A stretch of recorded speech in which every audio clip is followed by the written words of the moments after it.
साध संगत जी बड़े प्यार से कहिए धन निरंकार जी। आइए आपके चरणों में एक प्यारा सा भोजपुरी रचना है, आशा है आप सभी परवान करेंगे।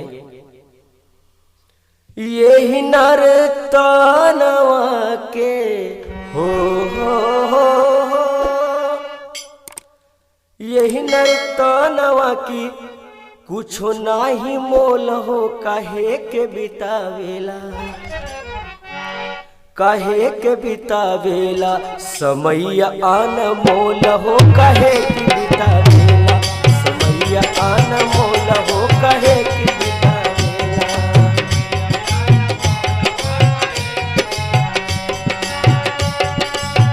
यही नरकानवा के कुछो नाही मोल हो, काहे के बितावेला समैया आन मोल हो, काहे के बितावेला।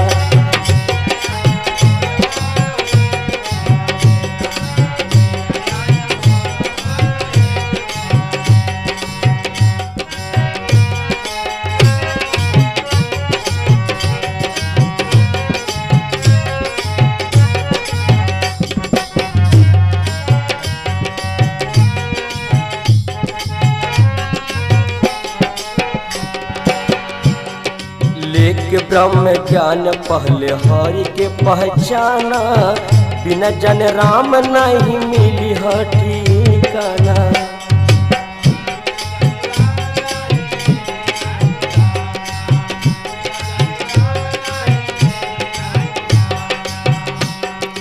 लेके ब्रह्म ज्ञान पहले हरि के पहचाना, बिना जन राम नहीं मिली ह ठिकाना।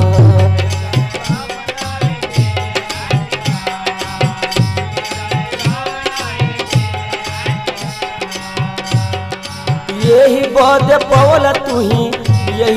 पवल तू ही पांच तत्व के चोल हो, काहे के बितावेला समैया आन मोल हो, काहे के बितावेला।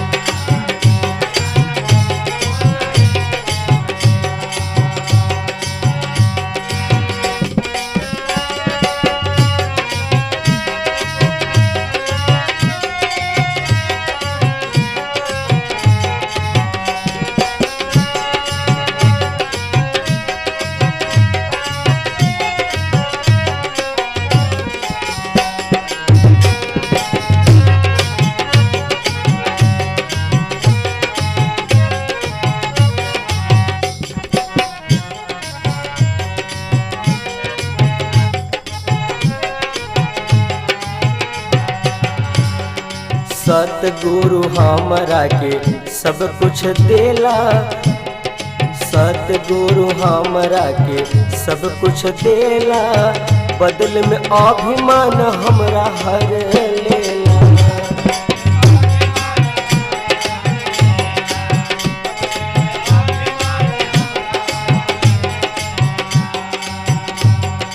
सतगुरु हमरा के सब कुछ देला, बदल में अभिमान सब हर लेला। भक्ति में रंगाल अपने मनवा के खोल हो, काहे के बितावेला समैया आन मोल हो, काहे के बितावेला।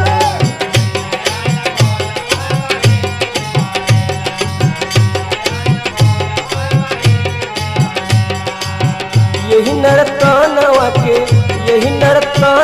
के कुछो नाही मोल हो, काहे की बितावेला समैया आन मोल हो, काहे की बितावेला समैया आन मोल हो, काहे की बितावेला।